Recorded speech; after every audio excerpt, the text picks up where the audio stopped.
Le mystère de la rose éternelle. Dans les vastes et mystérieux jardins de la région de Provence, se trouvait un vieux château entouré de terrasses et de vergers. Cette propriété ancienne, connue sous le nom de Château des Étoiles, était le foyer de nombreux secrets et légendes. L'un des plus fascinants était celui de la rose éternelle, une fleur mythique capable de conférer une beauté et une longévité sans pareille à quiconque en découvrait le secret. L'histoire commence avec Émile Lenoir, un botaniste passionné par les mystères des plantes rares et des légendes anciennes. Émile, un homme dans la trentaine avec une barbe soigneusement taillée et des yeux d'un bleu profond, avait entendu parler de la rose éternelle dans un vieux manuscrit trouvé dans la bibliothèque d'une université parisienne. Selon les écrits, cette rose était cachée quelque part dans les jardins labyrinthiques du château et ne pouvait être trouvée que par quelqu'un possédant un cœur pur et une détermination sans faille. Avec des équipements de botaniste et des cartes anciennes, Émile se lança dans l'aventure, se dirigeant vers le sud de la France. À son arrivée, il fut accueilli par Camille, la gardienne du château. Camille, une femme élégante et mystérieuse aux cheveux argentés et aux yeux perçants, connaissait les histoires du château mieux que quiconque et était prête à l'aider dans sa quête. Le château des Étoiles, bien que vieux et usé par le temps, était encore grandiose. Ses murs de pierre, ornés de sculptures anciennes et de motifs élaborés, étaient couverts de lierre verdoyant.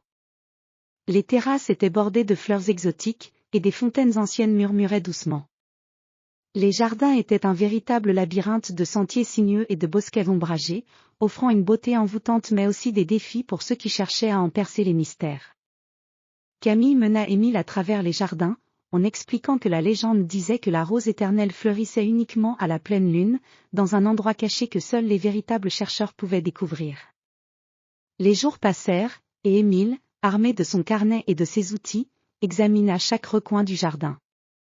Il analysait les plantes, prenait des échantillons et notait les caractéristiques des fleurs et des arbres. Une nuit, alors que la pleine lune illuminait les jardins d'une lumière argentée, Émile fit une découverte.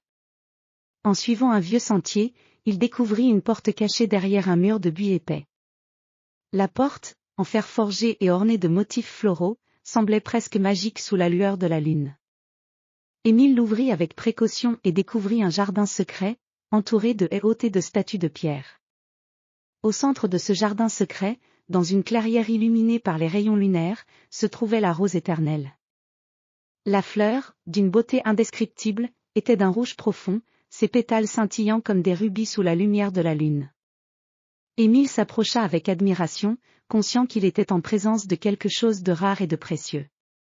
Le parfum de la rose était envoûtant, mêlant des notes de miel et de fleurs sauvages. En observant la rose, Émile sentit une connexion profonde avec la nature et une paix intérieure qu'il n'avait jamais connue. Il comprit alors que la véritable magie de la rose éternelle ne résidait pas seulement dans ses propriétés physiques, mais dans la façon dont elle touchait l'âme de ceux qui cherchaient à la découvrir. Camille rejoignit Émile dans la clairière, ses yeux brillants de fierté et de compréhension. Elle expliqua que la rose n'était pas seulement un symbole de beauté éternelle, mais aussi un miroir de la quête personnelle et de la croissance intérieure. Les découvertes de cette nuit étaient le reflet de la persévérance et de la passion d'Émile, ainsi que de son respect pour la nature et ses mystères. Émile retourna à Paris avec un profond sentiment d'accomplissement, et le château des Étoiles continua d'être un lieu de beauté et de mystère.